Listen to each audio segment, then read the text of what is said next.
Atsiliepiant į šalies prezidentės Dalios Grybauskaitės kvietimą vasario 16 švęsti išradingai, Vilkaviškio Ąžuolo progimnazijos bendruomeniai idėjų netrūko. Progimnazijos direktoriaus Arūno Sarnecko iniciatyva Lietuvos valstybės atkūrimo dienos išvakarėse buvo pasveikinti Vilkaviškio rajono savivaldybės vadovai.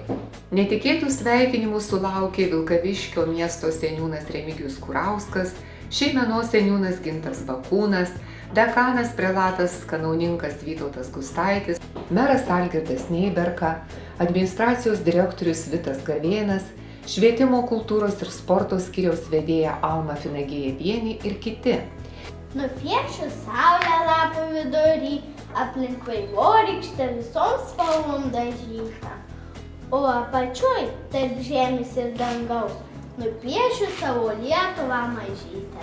Juk nėra gražesnės Lietuvos nei ši, vaikų širdim ir rankomis tapyta. Nors esam dar labai maži, be galo mylim savo šalį šitą. Ačiū labai, ačiū tau labai. Daniel, ką jums vaikai tada linkėt? Būtų labai gerai, kad jūs tuos žodžius paverstumėt gyvenimu, nes jūs ateitis Lietuvos. Kad jūs saugotumėt tai, ką šiandien turim.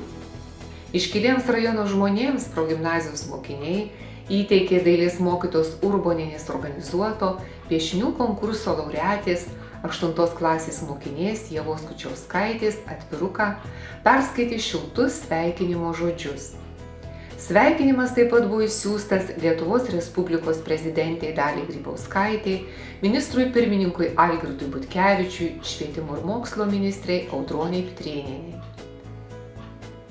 Prasmingas pilietinės iniciatyvas vainikavo koncertas Tariu skambiausią žodį Lietuva, kurio metu istorijos olimpiados piešinių konkurso nugalėtojams buvo įteiktos progimnazijos direktoriaus padėkos, mokinių, mokytojų ir tėvelių lūpose suskambo daina, vienijanti, viltinga, kad ir po 100 metų Lietuva gyvuos. Ne tik žemė, vardas, bet ir žmonės, kalba, tradicijos.